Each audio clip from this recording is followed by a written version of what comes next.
Okay, Lods, dito sa Google AdSense ko, no, meron kasi ako rito nabasa. Nakalagay is important checks if additional tax information. Ito yung inaano niya. Ko alam kung para lang ba to sa mga monetize o hindi so tatry nating i-resolve to kasi pag-click natin yung payment, no, pag-click natin yung payment, mga Lods, ayan, nakikita nyo rito mayroon nakalagay na required daw. Ito, Lods, i-required daw natin yung nanghingi siya ng required, no. So try muna natin ayusin to, no. Okay, ito. So unang gagawin natin is punta tayo dito sa tax, no. To tax.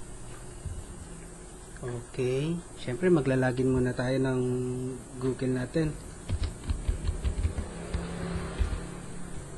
Okay, next. Okay, nakalagin na tayo, no. Syempre dito sa account natin isa lang yung account ko eh. Okay. Okay. Hindi naman tayo citizen ng US, no, yan. Next. Then dito itong pili natin, mga Lods. Okay. Okay. Hintayin lang natin yan, mga Lods. Ayan, ang sabi dito is yan daw. Okay.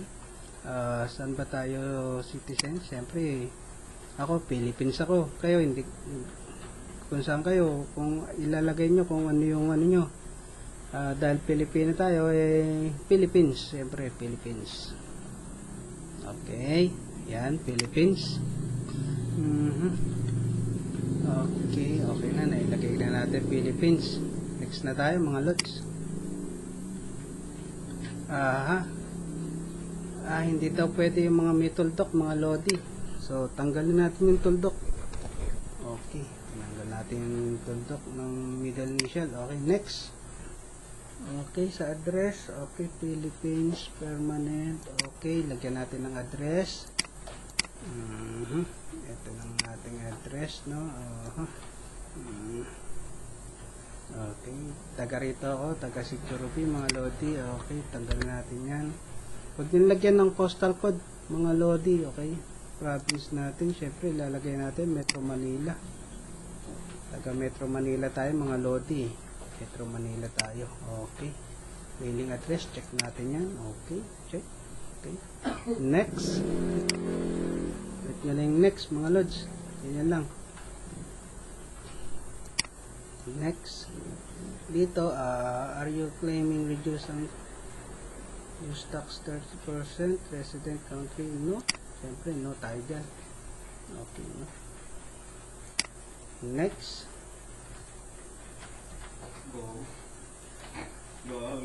Okay, pagdating dito is, okay, kukonfirm lang natin to, mga Lods. Natin yung next.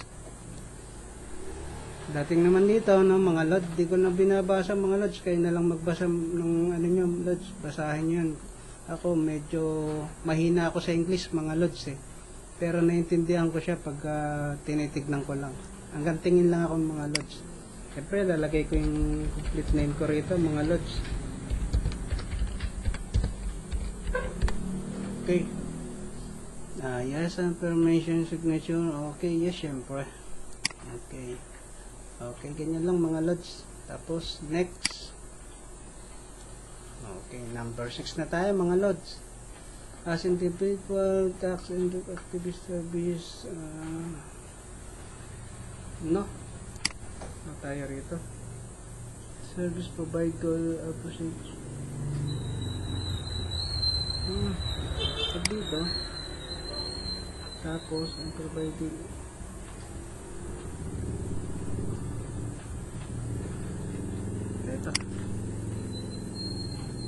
As individual identify in the tax identify section, perform any activities and service for Google with US. Pag nakano, I certify that service provide to Google appears perform should outside the US that any labor of capital, including facilities, other tools to provide such service will physically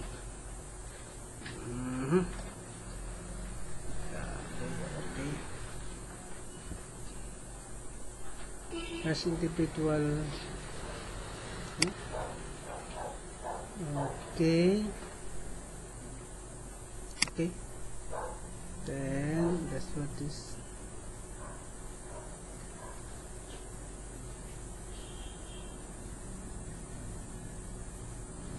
Okay, submit.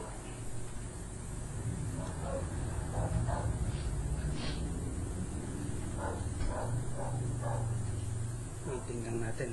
Okay, mga lods. Ayan na, nakasubmit na tayo, no? Meron pa rito mga lods. Okay, waiting lang natin kung ano yung magiging status.